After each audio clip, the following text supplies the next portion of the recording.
Okay, so welcome everyone. Thank you so much. So as Marianne didn't know anything about senior move managers, I didn't know a lot about mediators and was at a presentation she did at the beginning of COVID and was intrigued by what you guys do. I was in marketing and advertising for over 30 years and bought a franchise called Downsizing Diva. I normally start my presentation with a little warming up exercise where I have everyone stand up. I read some of these, what we call true confessions.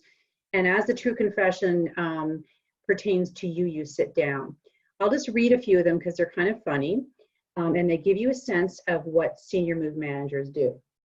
I have a copy plus backup for every single income tax return I have ever filed. I still have high school or university textbooks, notebooks, or wait for it, yearbooks. In my basement or attic, I have unopened boxes from my last move. I have sports equipment for sports I no longer play, like curling or golf.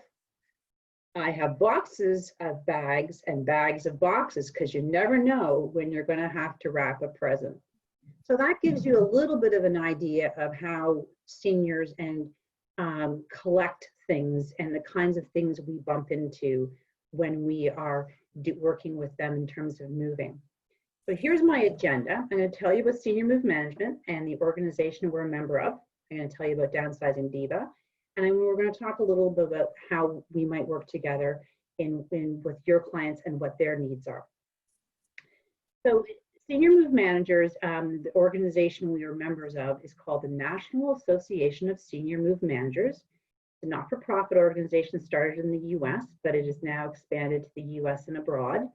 It's dedicated to older adults and families, and it's a lot about making sure that maximizing the dignity for seniors, because we all know seniors are a group of people who are at risk for abuse, elder abuse, and various other things that can happen to them with their families.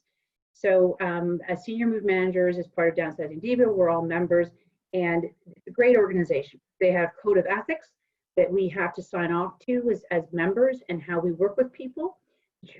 Obviously to ensure that we are acting as professionals. They provide training, lots of training over the time, ongoing training. They change things as the business and the demands of the community require. And they also provide lots of resources for us if we're looking for questions about certain things. The beginning of the pandemic, it was a great group because we were able to share what was going on and thoughts and moving forward. And to come up with, the franchisors came up with protocols on how we were going to work during the pandemic. We were actually considered essential workers because we are part of the moving group. However, there wasn't a lot going on because people weren't moving. But it is a great organization, and I'm proud to be a member of that group. So Downsizing Divas are, as I said, Senior Move Managers. There's a new category you've never heard of, probably. And it was started by two women, Karen Shin and Gail Shields. They were both doing it on their own, and then they met actually at a NASM function and decided to come together and build this franchise. And their focus was seniors, and their focus was trying to do with care and compassion. And you can see from the graphics, there's also a little bit of humor. Karen, being the more marketing person, she's the one who writes the true confessions, and I spoke them just as she says them because they're very funny, and she's got a great sense of humor. So they have been, as a franchise, been around since almost 10 years. There are 11 franchisees across Ontario, but I know you guys are coming from everywhere today, but they are GTA focused. But you can, and you can see specifically what regions we're in on our website, where they, at the top right now, there's a local divas, and you can see we'll cover off most of the Southern Ontario. If you were in a territory, an area that didn't have one, NASM also has find a Senior Move Manager in your region. So I would encourage you, there are people who do Senior Move Management who aren't members. I would encourage you to always use someone who's a member of NASM because they would be more professional and more organized with how they function.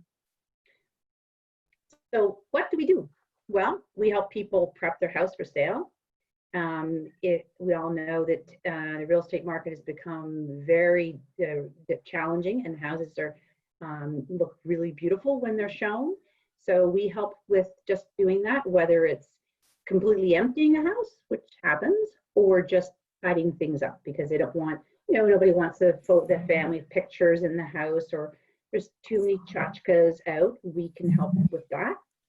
We also can help someone completely pack and move, whether they're moving across the country, whether they're moving to a retirement community. We do all the packing, moving them, and unpacking them and settling them in. We also do complete clear outs. So let's say someone has passed away and the family has finished with everything they need in the home and they just want everything gone. We can make that happen. We can clear everything out. And specifically, so packing and unpacking, there is actually a skill to that. You have to make sure things don't get damaged and are packed properly. We hire movers. Most of the divas are women over 50, so we don't do the moving ourselves. We hire movers to do that.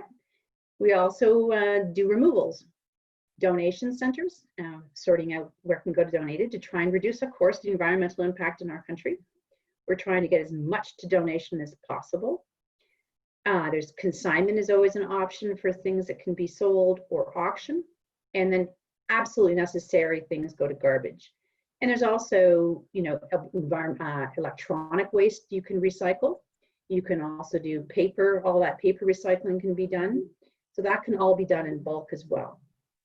We also do suite plans. Now this is something that is very helpful for anyone who's downsizing. So you measure out the suite. Sometimes retirement communities give you the measurements of the bedrooms and the living rooms. And then you measure the furniture, and then I do a little drawing, and it's all little, very sort of old school magnetics, and it shows you how everything will fit. Nothing is worse than moving to a smaller place and it's not all fitting, and the furniture all jammed in there. And if you're a senior in a walker or a wheelchair and you can't get around, it's really dangerous. So those are really important. Sometimes we don't do them, but for the most part, I try and always do those to make sure that there's no surprises when you're moving in. And then as a result of that, sometimes they need to buy new furniture. The biggest one is going from a 3-seater to a 2-seater. 3-seater couches are quite often very difficult to fit into a retirement community. Or even if you're divorced and you're moving from a big home to a townhouse, maybe you also need to downsize to a smaller couch. So we would take seniors out shopping. A lot of them aren't driving anymore. They need assistance. So I often do a little bit of shopping with them to help that out, to make that happen. Usually furniture, but sometimes there's other little things they need. Sometimes they just want to replace old furniture. If you've been in a home for 40 or 50 years, sometimes you need something new when you're moving into a new place. So those are some of the things, some of the details. This is going much faster than expected. Here's some before and after pictures, just because it's sort of important to show. This is just tidying, getting ready to sell. And people, you can see, just accumulate a lot of stuff. So how we could work with you would be just some of the clients I've described. People who downsize and move. So this is anyone in transition. So this could be people who are divorcing. It could be also seniors. So that was the interesting sort of connection I made when I found out about you mediators and going in to see what you guys do. Is it's not just about seniors. It could also be people who are transitioning to smaller sizes. That sort of downsizing term. Or it could be just decluttering. I mean, I have done decluttering sessions where we just come in with somebody for 3 or 5 hours and we take a whole bunch of stuff out of their house. Just a basement that's messy or a garage that's messy. And that doesn't have to be a senior. That can be anyone who just needs a little bit of help. Even let's say a woman who maybe has a few too many clothes. That doesn't happen to anyone we know, but let's say you had a few too many clothes. You can put them all out and go through them. Whether it's the Marie Kondo way where you throw it all on the bed, it's not necessarily what I recommend for seniors because it's a little too overwhelming, but That's an option as well. We can just do a decluttering session. Or again, the total clear of a house.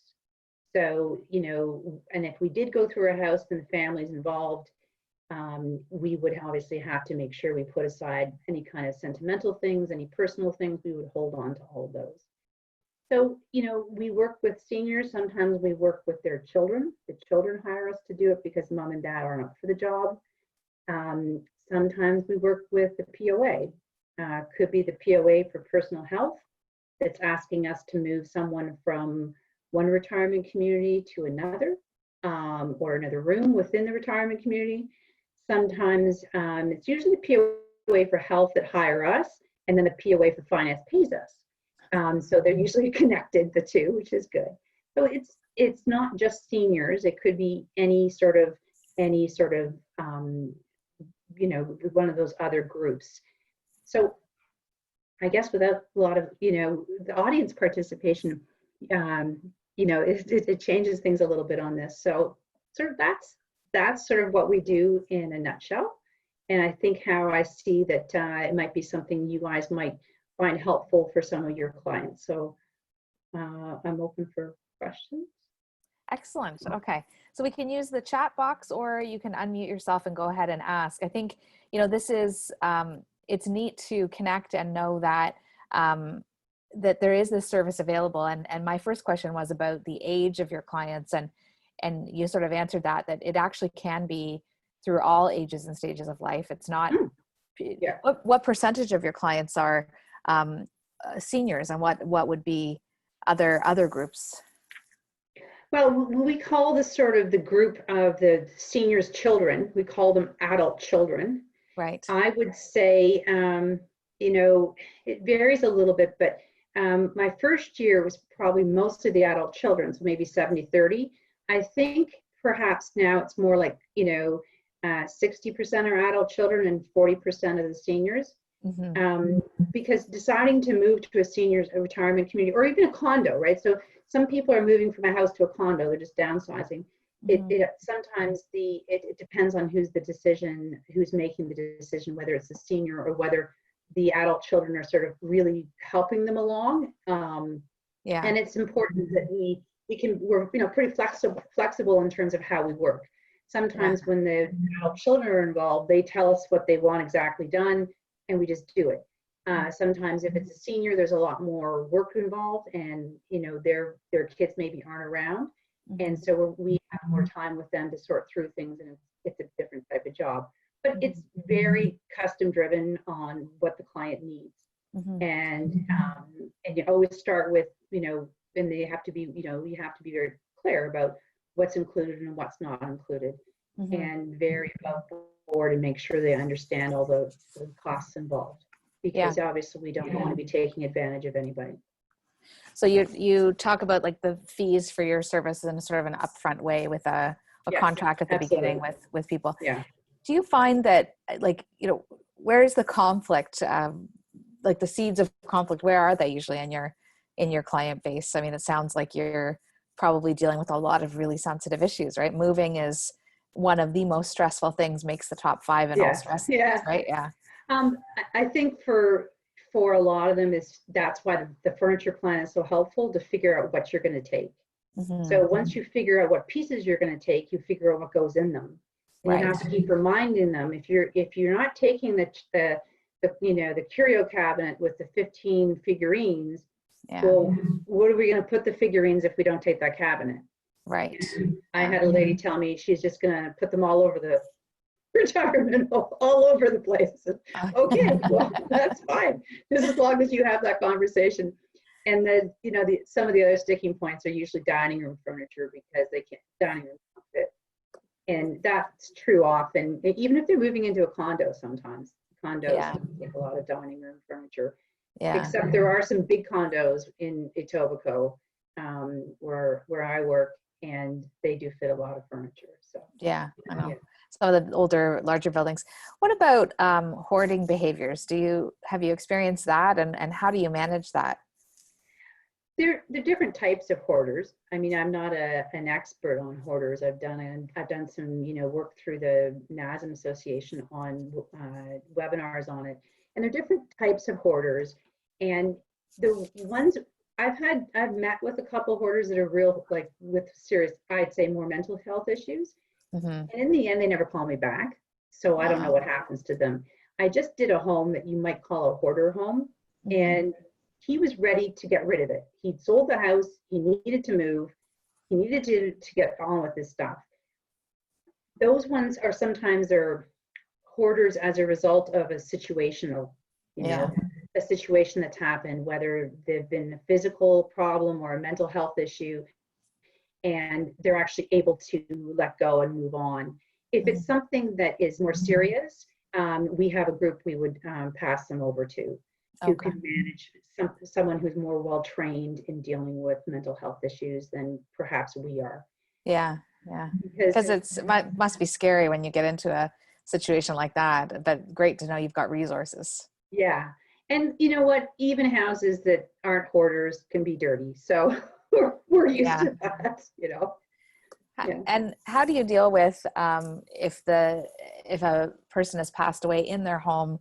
Do you have, like, how do you clean out a house that's happened in, and what's that like for you in your job?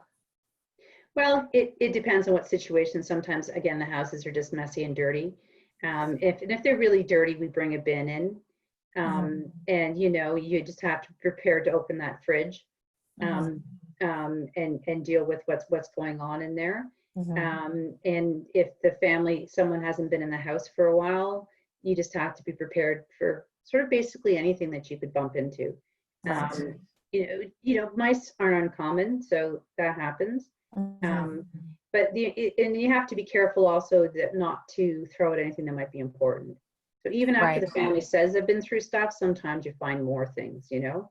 You learn a lot about people's lives going through their homes. And so so it sounds like the senior move managers are equipped to make some decisions around that kind of thing. So sort of helping the family, you know, to identify. So you go through every item, it sounds like. Sometimes yes, sometimes no. Sometimes the paperwork will just put aside because paper can be time consuming to go through. Right. Yeah. And if there's a lot of paper, is the one that's the hardest one because takes the longest to look at. And if you were to go through every sheet to figure out whether it needed to be shredded or whether they wanted to keep it.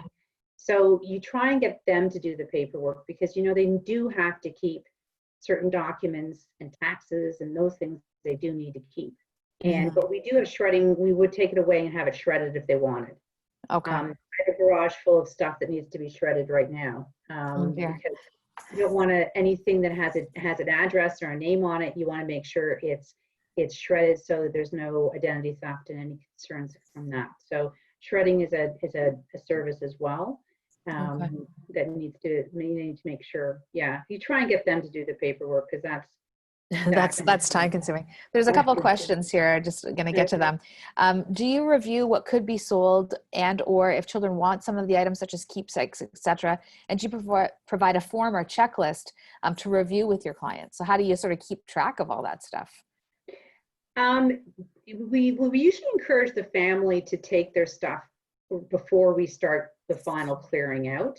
And it could be, to be honest, it's not a very sophisticated system. Usually it's a system of color-coded tape. Right, so if the family wants it, they would put their tape on it and they would put their name on it. And it was always his preference to have them move their stuff out before we start clearing out the final pieces. But we could also help them move it. For example, let's say the first few days they went in, figured out all the stuff they wanted, and I could have movers come in and take all the items to different family homes, to the brother and the sister and the cousin, and then I would start clearing out. The decision between consignment and auction depends on the items, and that is something, you know, you have a conversation about in terms of what makes financial sense. Sometimes consignment doesn't work. So I think I covered that. Yeah, that's good. A related question, then I'll go back to another one. Does it happen that children might argue over wanting the same items? And is the older person ever upset if a child has, you know, if they're having a conflict and they want the same thing? How do you manage that? I haven't actually had that happen. I suspect that you guys, that's something that you would do when you're mediating it with them. Yeah. You know, if I was put in that situation, I'd obviously try and, I'm not a professional mediator, but I would try and have them calmly decide, and maybe just maybe give them, say, hey, why don't you just take some time to think about it. Try and always prep the beginning of a session, beginning of a job, is to make sure that they take the time they need to do it. And so there's not a lot of pressure on them, either the senior or the family, because the more the time pressure is on them, I think the more chance that they're going to fight about it. Usually someone backs down, and they don't get into a fight. And if the parent is particularly stressed out, I like to hope that the children don't put them in that situation. But I think I would just try and push them back and say, we don't need to make a decision today. Why don't you guys think about it, and we'll get back to it. Because that's usually how things sort of resolve themselves. You just use the mediator's tool of the pause button or the silence. Pause button. Okay. Yeah.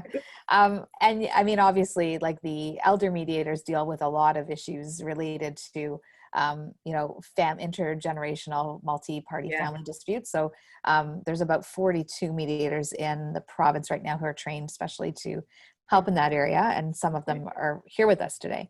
What about how do seniors finance this? So is there, and the question is specifically, are there sort of one-time resources? Like, could you go in and sort of wave your magic wand and say, I recommend this, this, this, and this, and it's one fee?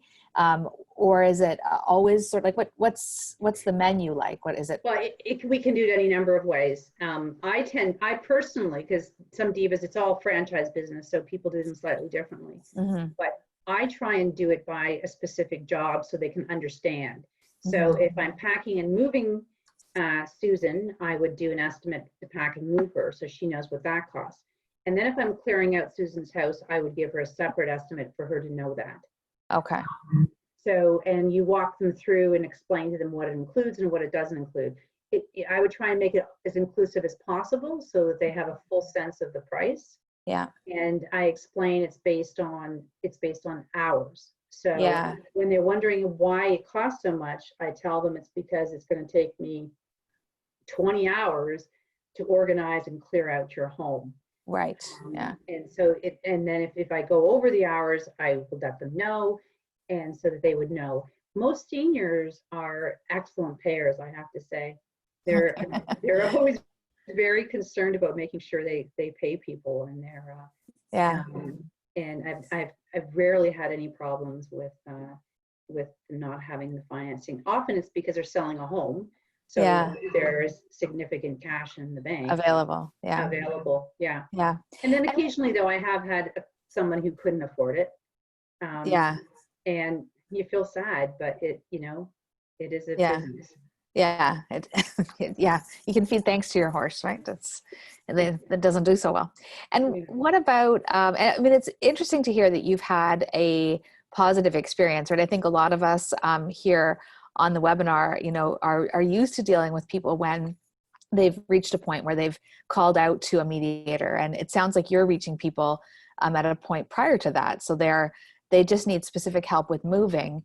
And we have seen the other side of that, which is, family conflict. And I was imagining when you were, going out shopping with people, are there family members who think that you shouldn't spend, any of mom's money or a very small amount of mom's money because it would take away from the inheritance? Or is there any of that conflict that you've had experienced in your so far? There is.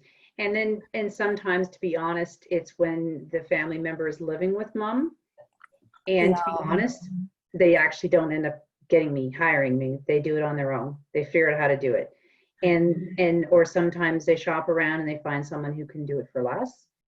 That's what it is. I mean, you can't force it on them. But sometimes if the children are hesitant, often when I meet them and they see what I can do and they see that I'm willing to work with them and they can do this and I can do that, we can separate the jobs. Usually that can be sort of overcome in terms of wanting to help their parents and not being as concerned about the final estate. To be honest, it's kind of sad to think that they would because sometimes they really do need help. Like they're physically not able to do it, right? Yeah. And also decision making around items, right? And what do you keep and what do you, like, how do you keep it, right? Do you do any of the memory booking or scrapbooking or suggest that for them? I mean, I've heard. Absolutely. Yeah. Okay. Absolutely. There's actually a great, not too far from where you're living now, Marianne, called Digital Treasures in Etobicoke that does great, they do just scrapbooking, but they convert things from video and to present formats. And always encourage them to do that. And I would often sometimes put aside videos and photo and tell them they should do it and make sure they want to keep all the photos. They don't always want them all.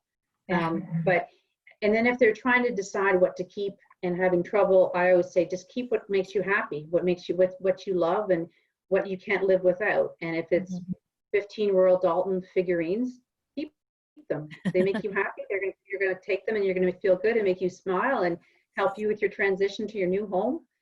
Keep them. And similarly with pictures, frame pictures, art pictures, take more than you think and then figure out what feels good, what makes you feel good, what brings you joy, right?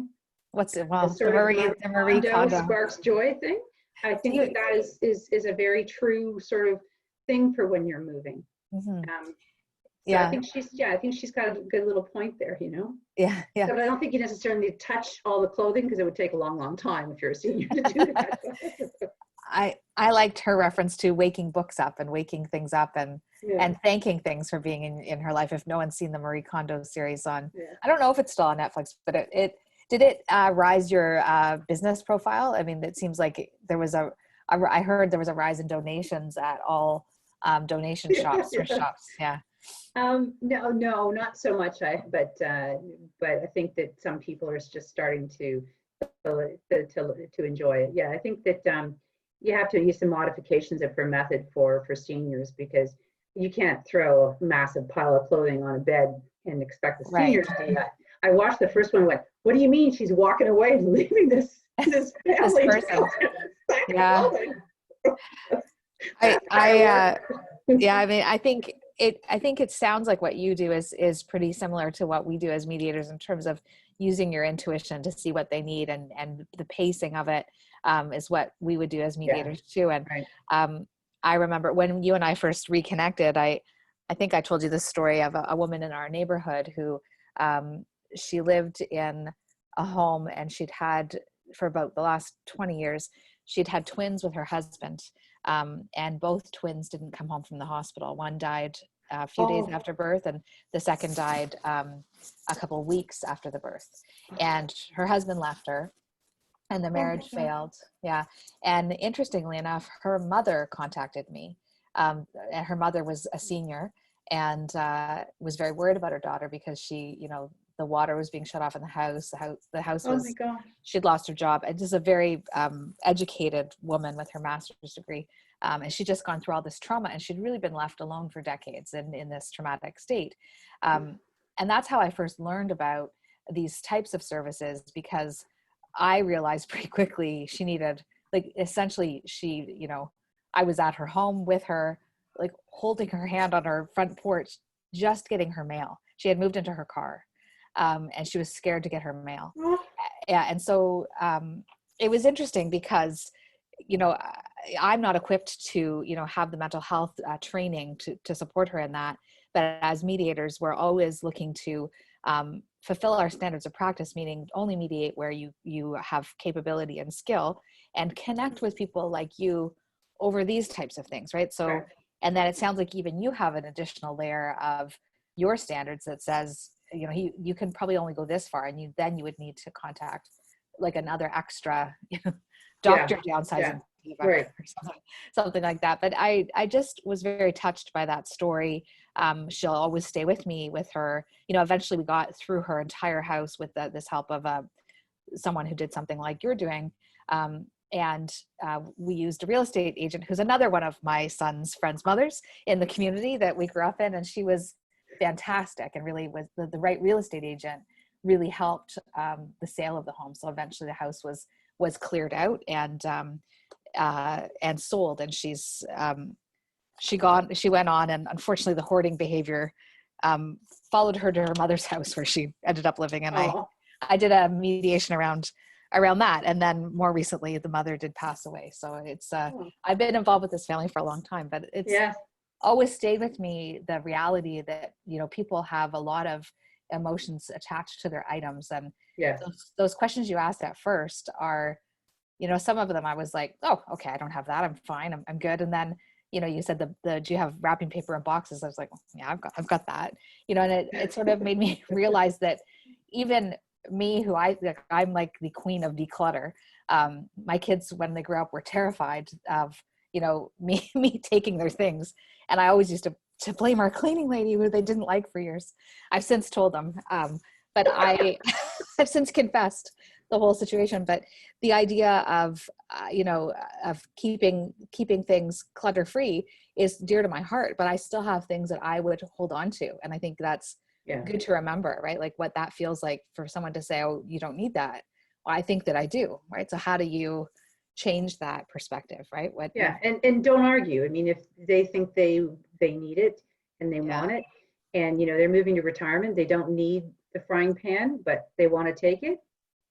In the end, it's not worth arguing with them, right? If as long as they don't take 15 of them. Yeah. Do you ever have a secondary clean out? Because often people, we just moved recently, as you had mentioned, we moved out of the lovely neighborhood that I grew my children up in, and we thought we'd decluttered enough to move into the house we were moving to, and we then had to donate and throw out a bunch more things. And do you ever do a second pass? Like, I actually have been very successful when moving seniors in and not having extra stuff. Occasionally we'll say, okay, well, we'll take this and see if it fits. I did a move last week and we brought it and we weren't sure. As long as it fits in my car, I'll do that. If it's a big piece of furniture the movers have to move, I'll say no. Yeah. But I haven't had too many situations where there's too many boxes and we have nowhere to put it. Yeah, that's good. Occasionally, if they're going to do some of their own unpacking, because it varies. Sometimes seniors are capable of doing some of them, right? Mm-hmm. I did move a woman and left her with 4 boxes of china. Why she was taking through 2 sets of china to retirement, but and she and her cousin were going to do it. So I left her with that. And the only good thing I heard back was that nothing got broken. So that was maybe. Oh, that's good. You were a pro packer there. Do you have to ever deal with dementia and changing opinion and changing remembering of what they wanted you to do? Yeah, I mean, and that often, to be honest, if it's a severe dementia, that's where the children are involved. Yeah. And the children manage the situation. If it's mild dementia, you just have to keep track of them and remind them. I have a mother with pretty severe dementia, so been gone down the path of having to deal with it. So I know you have to just be, sometimes it's not worth arguing when my mom thinks she has a second husband. She didn't. I just let it go. Although it's always fascinating to know who that second husband is. But if you don't need to argue with them, you don't. But often, to be honest, the really severe dementia is actually the children that are managing it, because it's just too much for them. Yeah. I think that it's neat that you mentioned your mother. I think and I've shared with you, my father passed away from Alzheimer's, and I think if for those of you on the call who haven't had that experience, I'm almost said haven't been lucky enough to have that experience. I think it really taught me a lot about aging and dementia and Alzheimer's patients who, people living with Alzheimer's are still that person. And then there's it's almost like this extra bit of their personality that you get this window into. And I know I'm probably glamorizing it a little bit because I'm out of it. My dad passed away 3 years ago in May. So it's hard to, sort of take away the bad parts, but the good parts are exactly what you're talking about, like the sense of humor, the patience, the knowing that, you're just, they're living day by day. And there can be a very sweet way of patients who are living with Alzheimer's approach life. And I think until you've had that experience, it's hard to imagine that it could be this this, bittersweet gift, really, I think. Yeah. And most of the divas, because there's varying, because it's small business, people have been in business for different time periods, but most of us have taken some training through the Alzheimer's Society, and everyone is fairly comfortable with dealing with different degrees of it. Yeah. And it does often just take a little more time to do that. And we also know that there are people with dementia and Alzheimer's living in independent living in retirement. They're not all living in memory care, because there's no reason to move them to memory care. Like my mom didn't move to memory care until it became a severe situation where she got out of the neighborhood and was wandering around. It was dangerous. Yeah. So, you get used to that there's always a little bit of it. And then there's just often just aging memory issues too. Mm-hmm. I have clients who tell me several times the same story, and you just listen to the same story and enjoy it the second time just as much as the first. Yeah, that's interesting. I think to me it takes a special person to do what you do. I think that's and what made you interested in that career? Like, what brought you to that? Well, so I did my mom. She was in her home, and we knew that she'd been living with my brother, and he passed away. So we had to move her fairly quickly, and it became, again, the wandering the neighborhood, the dangerous situation. So we had to move her, and we'd found a place, and so we packed her up pretty quickly, moved her in, and then I had to go through the house. My siblings thought I was crazy, but I actually quite liked it. I was sort of in an off period of work, been laid off. I worked in retirement then after that, and that's where I met Karen Shin, who started Downsizing Diva. And I thought this might be kind of fun. So I worked for the woman who had Etobicoke. So, I've mentioned it's a territory-based business. So I work with people who live in Etobicoke. So I worked for her, and then I bought the business. That's so cool. Yeah. So so there's different people. So I'm Etobicoke. I work with people who live in Etobicoke. There's different divas for different parts. Different areas, and it depends on where they live, not where they're moving to, where they live. Oh, okay, where they live. Okay. Yeah, where they live. Yeah. So we have Etobicoke, we have the city of Toronto, we have someone in Durham, and then North Richmond Hill, Aurora, and then there's someone in Mississauga, Brampton, Oakville. I may have missed some of the northern spots, but there are senior move managers probably, in most fairly large communities in Ontario. Okay. And so if you're moving from, say, Etobicoke to Sault Ste. Marie, you would take on that case. I would take on the moving part here in Toronto, and then we'd have to talk about who's going to help them on the other end. On the other end, okay. Yeah, I would try and find someone on the other end. I moved someone to Niagara, and it was still a good hour and a half, 2 hours. Yeah. And so I connected her with somebody in Niagara to help her unpack. Okay. It didn't make sense for me to drive all the way there and all the way back. Yeah. I did move related to Collingwood though, and I did drive because she needed to drive to Collingwood. That's the reason why I had to go. Yeah. She wasn't driving anymore, and I said something about finding her somebody, and she said, "Well, how am I going to get there?" So, it was a long day for me, but it was. You did that, yeah. And she moved in and was very happy in her new place, and she was moving closer to family. So that's really good. Yeah. And is there a standard rate for Downsizing Divas across Ontario, or does it vary by franchise? It varies by franchise, right? Okay. Everyone has a slightly different model, but it is generally based on an hourly rate. Okay. And everyone has a different business size. They have more senior people, and then they often have organizers or packing people who are just sort of starting to learn the business that wouldn't do it independently. Yeah. And charged at a lower rate. Yeah. But in the end, we probably, could estimate the job wouldn't be that different. Yeah. Even Redcoats, who are our big competition, in the end, they're pretty similar. I think the quoting methods. I don't think that there's, we do add markup to outside costs. And movers, so we're making a little bit of margin on that. I mean, someone asked me about the business, and I said, well, he said, when I explained it to him, he said, well, so you're not going to become a millionaire doing this. You're going to make some money, and you're going to help people. So Yeah, yeah, and That's that's how really we look nice. at it, you know? Yeah, yeah. I mean, I think you're probably preaching to the converted here. I think this is, a profession where you love people, you love Yeah. helping, and that's why you're doing it. Do you? I haven't even heard of your competition, so That's you okay. can say I've heard of Downsizing Diva, but not the other one that you just mentioned. Do you ever partner up with? We've had someone from Nurse on Board come, and it's another franchised operation that tries to keep people healthy in their homes longer. Do you ever Yep. team up with people like that?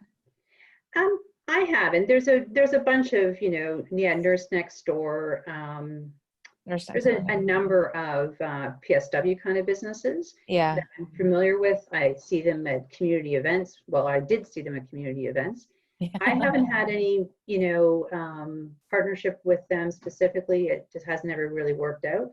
I'm also work with a lot of real estate agents. Now, I have had a couple relationships with some real estate agents who focus on seniors, because there are real estate agents there's two different accreditations within real estate. There's a Canadian one and an American one that specialize in seniors.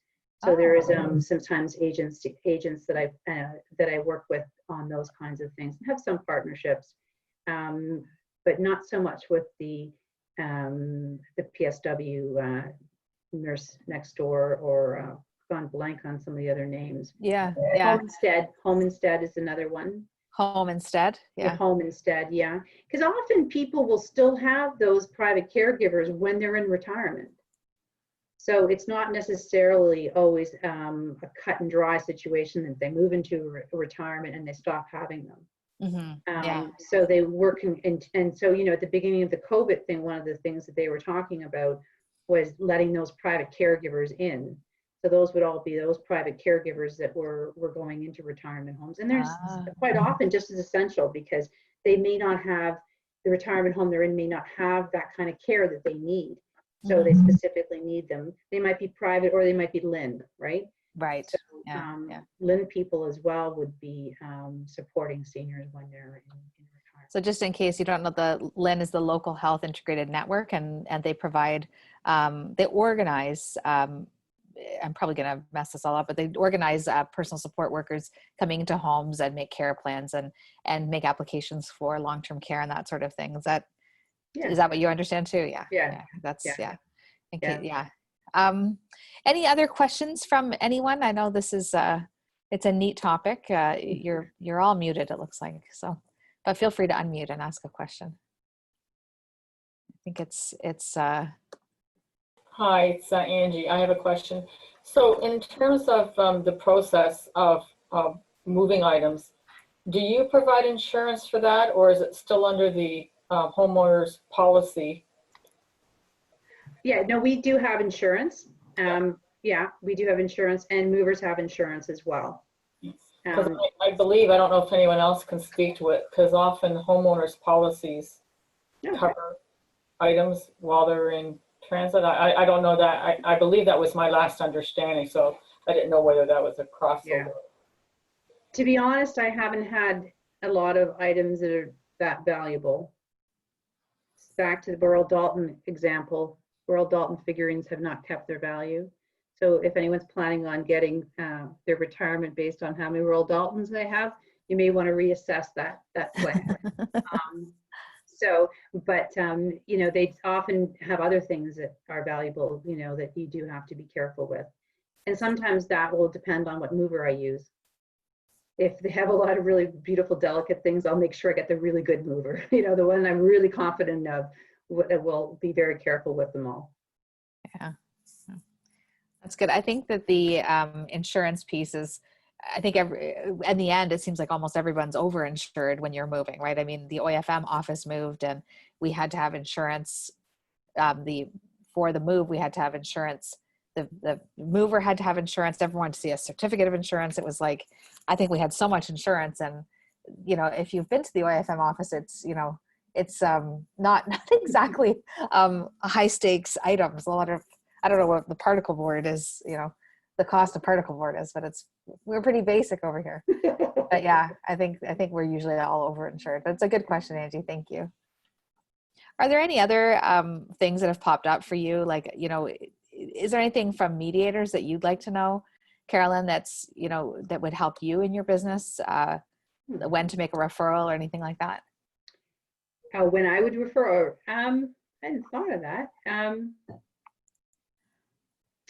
I guess I guess back to the conflict situation is if I was in a situation where the family was still in conflict, would be just having that open relationship conversation if I was having trouble, and you would to be able to go back to them and get some advice if there was something I was having trouble with. Because I think, as you know, you have the professional training that, you know, if it was to come my way. And I would also expect that if they felt that the family was ready, and even if they didn't feel the family was ready, we start the process by doing a free consultation.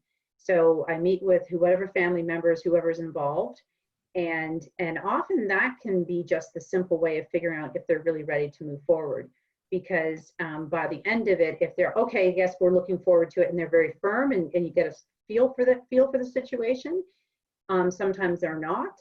And so I guess if I was working with a mediator, just to have that sort of, to get a sense of, you know, keeping in touch as we're going along, and if there's any advice I might need, to have that open dialogue, as I do with real estate agents a bit too. Yeah. I'm informed if it's their client. So we think it's important to work together with whoever the team is and the family to make sure that we're you know, doing the right thing for them, and everything is moving smoothly, because you don't want them to move and then be miserable and back with you guys and making the situation even worse, right? Yeah, So, I know. Yeah, I think, you know, if I'm imagining your business correctly, I think there could be cases that you would get that would require mediation in terms of, you know, dealing with siblings who have conflict over where mom should go, how much mom should spend, how much dad should spend, or just the decision-making process, right? And who has, like earlier when you mentioned power of attorney for finances and power of attorney for personal care are often held by separate people. And so how does that work when you want, I mean, it sounds like you've been super lucky, like you've really had a great clientele. And we see sort of the flip side of that where, you know, maybe there's friction over paying you, and how do you manage that, right? As a family, for community health, but it's interesting. Yeah. Well, the thing I always encourage them to do in terms of where mom lives, the adult children rarely talk about what it costs, the retirement homes. But I can tell you, 90% of my clients will give me the suite plan they're moving to, and I'll say what the price is on it. Yeah. So I don't never even pay attention. Occasionally I'll look at it and go, okay, that's interesting. But but what I always encourage them is to go to the retirement homes. It's not where you want to live, it's where your mom or dad is going to move. Feel comfortable, be there, enjoy the place. You know, it's the feel for it. It's where they're comfortable. It's not what is going to the most expensive or the least expensive. It's where they want to go. Yeah. And it's often a feel, and people will say to me, I just like the feel of the place. It's not because they had the most beautiful dining room. It's not because they had the best gym. It's because they felt comfortable there. They knew somebody who lived there, maybe. The feel. And that's how the first retirement home we moved my mom to. It wasn't where I would have lived. But she was happy. She liked the feel of it, and it was right for her. Yeah. So it's an important decision, and make sure that you're doing the homework and the research to find the right place. And I think, I mean, you bringing it back to the senior at the center of the process is something elder mediators are trained to do, right? To think about the senior's needs. And when you were talking about that, I was thinking about culture. I went recently to a retirement home, a very fancy one in Etobicoke, at the top of Prince Edward. No, okay, no. Yeah. Okay, yeah. It was like I've never been on a cruise ship, but it looked to me like a cruise ship. Like it was just like all of these, like there was a hair salon and a barbershop, and like chandeliers everywhere. And I was blown away sort of at the fanciness of this retirement home. But when I looked at the culture of the people, you know, in the rooms, you know, I thought, you know, there'd be certain cultures who would not feel comfortable. And there's just like, I think that has to be I mean, I wish there was more diversity, obviously, in the place that I visited, you know, and, you know, the cultural fit, I think is part of what you were talking about, is really important, right? Even the food that's served. You know, and I remember seeing a woman who looked really, really sad in that place. And, you know, I wondered, like, what was her experience like? You know, did she feel othered in this very beautiful home that maybe someone picked for her because it was the most expensive and place, but it didn't look, it, you know, I don't know. I do watch, people watch and make up all sorts of stories in my head, but I wondered about what she was experiencing, right? And I think it's important to remember exactly what you said. Yeah. Any other questions from our group? We're coming up to the top of the hour anyway, so we can say adios if there's no other questions. But this has been recorded, so I'll put it on our website so we can you can look at it later under OAFM, the resources tab under resources. And if you want a copy of Carolyn's slides, Carolyn will send them to me and I will send them to you. Just email me directly.